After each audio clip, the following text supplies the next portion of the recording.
Hello കൂട്ടുകാരെ, എന്താണ് വിശേഷം? എല്ലാവർക്കും സുഖമല്ലേ? അപ്പോൾ കുറച്ച് കൂട്ടുകാരും എല്ലാവരും എൻ്റെ അടുത്ത് ചോദിക്കാറുണ്ട്, എന്താണ് ഇങ്ങനെ പറ്റ മുടി വെട്ടി ഇട്ടിരിക്കുന്നത്, എന്താണ് ഇങ്ങനെ മുട്ടയടിച്ച് നടക്കുന്നത് എന്നൊക്കെ. ഞാൻ ഇപ്പോൾ യൂറോപ്പിലാണ് ഉള്ളത്, നിങ്ങൾക്ക് എല്ലാവർക്കും അറിയാമല്ലോ. അപ്പോൾ എനിക്ക് നാട്ടിൽ വെച്ച് തലയിൽ നല്ല താരനും മുടി കൊഴിച്ചിലൊക്കെയാണ്. അതുകൊണ്ട് ഞാൻ നാട്ടിൽ ഇങ്ങോട്ട് ഇങ്ങനെയാണ് മുടി വെട്ടാറുള്ളത്, പറ്റയടിച്ചാണ് ഇടാറുള്ളത്. പിന്നെ പ്രത്യേകിച്ചും യൂറോപ്പിൽ വന്നതിന് ശേഷം ഇവിടുത്തെ തണുപ്പ് കൂടുതൽ കാരണം നല്ല രീതിയിൽ താരം വരുന്നുണ്ട്. ഇവിടുത്തെ വെള്ളവും ഇവിടുത്തെ ക്ലൈമറ്റും എല്ലാം എനിക്ക് സെറ്റാവുന്നില്ല. എല്ലാവർക്കും ഇങ്ങനെ ഉണ്ടോയെന്ന് എനിക്ക് അറിയത്തില്ല, എനിക്ക് സെറ്റാവുന്നില്ല. അപ്പോൾ എനിക്ക് നല്ല രീതിയിൽ താരം വരുന്നുണ്ട്. പിന്നെ യൂറോപ്പിലെ കാര്യം അറിയാമല്ലോ, ഇവിടെ കുളിയൊക്കെ കുറവാണ്. 2 ദിവസം 3 ദിവസം കൂടുമ്പോഴൊക്കെയാണ് കുളിക്കുക. തണുപ്പ് കാരണം നമ്മൾ വിയർക്കാറില്ലല്ലോ. വിയർത്താലാണല്ലോ നമ്മുടെ ശരീരത്തിൽ സ്മെല്ല് വരുന്നത്.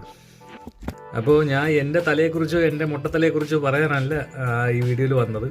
യൂറോപ്പിൽ ഹെയർ കട്ട് ചെയ്യുന്നതിനെ കുറിച്ച് പറയാൻ വേണ്ടിയിട്ടാണ്. യൂറോപ്പിൽ നമ്മൾ ഹോസ്പിറ്റലിൽ പോകുന്നതും അപ്പോയിൻമെൻറ്റ് എടുക്കുന്നതിനെ കുറിച്ചൊക്കെ ഒരുപാട് വീഡിയോസ് നിങ്ങളെല്ലാവരും കണ്ടു കാണും. ഇന്നിപ്പോൾ നമ്മൾ ഹോസ്പിറ്റലിൽ ചെന്ന് അപ്പോയിൻമെൻറ്റ് എടുക്കാൻ ചെന്ന് കഴിഞ്ഞാൽ ചിലപ്പോൾ അടുത്ത മാസമോ 2 മാസം കഴിഞ്ഞിട്ടോ 6 മാസം കഴിഞ്ഞിട്ടോ ചിലപ്പോൾ അടുത്ത കൊല്ലമൊക്കെ ഉള്ള അപ്പോയിൻമെൻ്റ് ആയിരിക്കും നമുക്ക് കിട്ടാറുള്ളത്. ഞാൻ അങ്ങനെ പല വീഡിയോസും കണ്ടിട്ടുണ്ട്. അപ്പോൾ അതുപോലെ തന്നെയാണ് ഇവിടെ മുടി വെട്ടാൻ ചെന്നാലും ഇതേ സംഭവമാണ് ബാർബർ ഷോപ്പുകളിൽ. നമ്മൾ ഇന്നിപ്പോൾ ചെന്ന് അപ്പോയിൻമെൻറ്റ് എടുത്തു കഴിഞ്ഞാൽ നാളെയോ മറ്റന്നാളോ അതിൻ്റെ അപ്പുറമുള്ള ദിവസമോ ഏതെങ്കിലും ഒരു ദിവസവും അതിനനുസരിച്ച് നമുക്ക് അപ്പോയിൻമെൻറ്റിൻ്റെ ടൈമും വരെ തരും. ആ സമയത്ത് ചെന്നാലേ നമുക്ക് വെട്ടാൻ പറ്റത്തുള്ളൂ. അതല്ലാതെ നാട്ടിൽ ചെന്നിരുന്നിട്ട് നമ്മളിപ്പം ചെന്നിരിക്കുന്ന ആൾക്കാർ ചിലപ്പോൾ നമ്മൾ കടയിൽ ചെല്ലുമ്പോഴത്തേക്ക് 1 കൂടുതൽ ആളുകളോ കാണും. അപ്പോൾ അവർ കഴിയുമ്പോഴത്തേക്ക് നമുക്ക് നമ്മളെ സീനിയാരിറ്റി വെച്ച് വെട്ടാന്നുള്ള സെറ്റപ്പ് ഇവിടെ ഇല്ല. ഇവിടെ ഇത് കണക്ക് ഈ മുടി വെട്ടാനും അപ്പോയിൻമെൻ്റ് എടുക്കണം. അതുമല്ല, ഇവിടെ മുടി വെട്ടുന്നതിന് ഏറ്റവും കുറഞ്ഞ് 10 യൂറോ കൊടുക്കണം സ്ലോവാക്കിയയിൽ. അപ്പോൾ അതുകൊണ്ട് ഞാൻ നാട്ടിൽ നിന്ന് ഡ്രിമ്മർ കൊണ്ടുവന്നിട്ടുണ്ടായിരുന്നു. അച്ഛൻ ഗൾഫിൽ നിന്ന് കൊണ്ടുവന്നൊരു ഡ്രിമ്മർ എൻ്റെ കയ്യിലുണ്ട്. അപ്പോൾ ഞാൻ മാത്രമല്ല, എൻ്റെ കൂടെ വർക്ക് ചെയ്യുന്ന എല്ലാ ആൾക്കാരെയും എല്ലാ കൊളീഗ്സിൻ്റെയിലും എല്ലാവരിലും ഡ്രിമ്മറുണ്ട്. അപ്പോൾ സ്വന്തമായിട്ട് മുടി വെട്ടും, അല്ലെങ്കിൽ പറ്റയടിച്ചിടും, അല്ലെന്നുണ്ടെങ്കിൽ ഓരോരുത്തർ മറ്റുള്ളവരെ സഹായിച്ച് മുടി വെട്ടും. അതൊക്കെയാണ് നമ്മളിവിടെ ചെയ്യാറുള്ളത്. എന്ന് വിചാരിച്ച് നമ്മൾ പിന്നെ എന്താണ് മുടിവെട്ടുകാരനാണെന്നോ ബാർബറാണെന്നോ നിങ്ങൾ പിന്നെ തമാശിക്കേണ്ട. ഇവിടുത്തെ സിറ്റുവേഷൻ അതാണ്. 10 യൂറോ എന്ന് പറയുമ്പോൾ ഏറ്റവും കുറഞ്ഞ ചാർജാണ് കേട്ടോ. എന്ന് വെച്ചാൽ നമ്മളെ സാധാരണ രീതിയിൽ മുടി വെട്ടാൻ ഫാഷൻ കൂടും തോറും ഏത് മോഡലാണോ നമുക്ക് വേണ്ടത് അതനുസരിച്ച് റേറ്റ് കൂടും. പിന്നെ അപ്പോയിൻമെൻറ്റ് നമുക്ക് ആ ദിവസം ചിലപ്പം കിട്ടുന്ന ദിവസം ചിലപ്പം നമുക്ക് ഡ്യൂട്ടി ഉണ്ടായിരിക്കും, നമുക്ക് പോകാൻ പറ്റത്തില്ല. അങ്ങനെയൊക്കെ പല സാഹചര്യങ്ങളും ആണ് ഇവിടെ ഉള്ളത്. അപ്പോൾ ഇതൊന്ന് എല്ലാവരിലേക്കും ഷെയർ ചെയ്യാൻ വേണ്ടിയിട്ടാണ് ഞാൻ ഇന്നത്തെ ഈ വീഡിയോ ചെയ്യുന്നത് കേട്ടോ. ഇതൊരു എല്ലാവർക്കും ഉപകാരമായിരിക്കും എന്ന് ഞാൻ വിചാരിക്കുന്നു.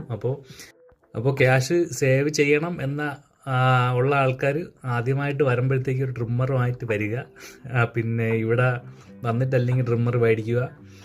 അതായിരിക്കും ബെറ്റർ ഓപ്ഷൻ എന്നെനിക്ക് തോന്നുന്നു. ഒന്നാമത് നമ്മൾ ഡ്യൂട്ടിക്ക് കയറാത്ത അത്രയും നാൾ നമ്മളിൽ നാട്ടിൽ നിന്ന് കൊണ്ടുവരുന്ന പൈസ ആയിരിക്കും ഉണ്ടാവുക.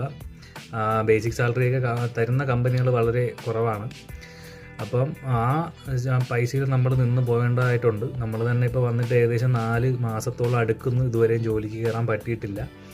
അപ്പോൾ അതുകൊണ്ട് ഒരു ട്രിമ്മർ കൊണ്ടുവന്നാൽ നിങ്ങൾക്ക് മുടി വെട്ടാനും ഷേവ് ചെയ്യാനും ഒക്കെ പൈസ കൊടുക്കാതെ ചെയ്യാൻ പറ്റും. ഇപ്പം നല്ല കൂട്ടുകാരൊക്കെ ഉണ്ടെങ്കിൽ അവർ നിങ്ങളെ സഹായിക്കും. ആ ഒരു രീതിക്കൊക്കെ ചെയ്യാൻ പറ്റും. ഓക്കെ. അപ്പോൾ ഒരു പ്രാവശ്യം മുടി വെട്ടുന്നതിന് നമുക്ക് ആലോചിച്ച് നോക്കിയാൽ 10 യൂറോ എന്ന് പറയുമ്പോൾ ഏകദേശം നാട്ടിൽ 1000 രൂപയോളം അടുപ്പിച്ചായി. ഇപ്പം ഇന്നത്തെ റേറ്റ് അനുസരിച്ച് 94, 96 റേറ്റ് ഉണ്ട് 1 യൂറോ എന്ന് പറയുമ്പോഴത്തേക്ക്.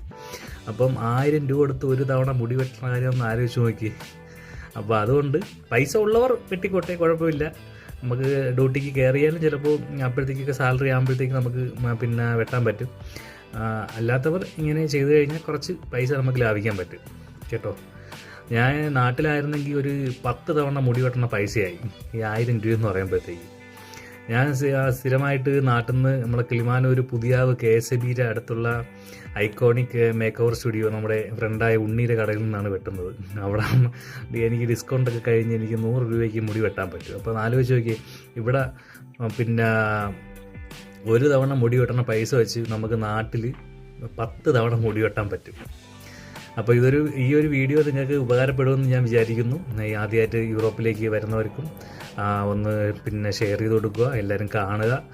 പിന്നെ ആരെങ്കിലും പുതുതായിട്ട് വരുന്ന നിങ്ങളുടെ റിലേറ്റീവ്സോ ഫ്രണ്ട്സോ ആരുണ്ടെങ്കിൽ അവരൊക്കെ ഒന്ന് പറഞ്ഞ് കൊടുക്കുക. ഓക്കെ, അപ്പോൾ ഇത് നിങ്ങൾക്ക് ഉപകാരപ്പെട്ടു, ഈ വീഡിയോ ഇഷ്ടപ്പെട്ടു എന്ന് വിചാരിക്കുന്നു. വേറൊരു വീഡിയോയിൽ കാണാം. താങ്ക്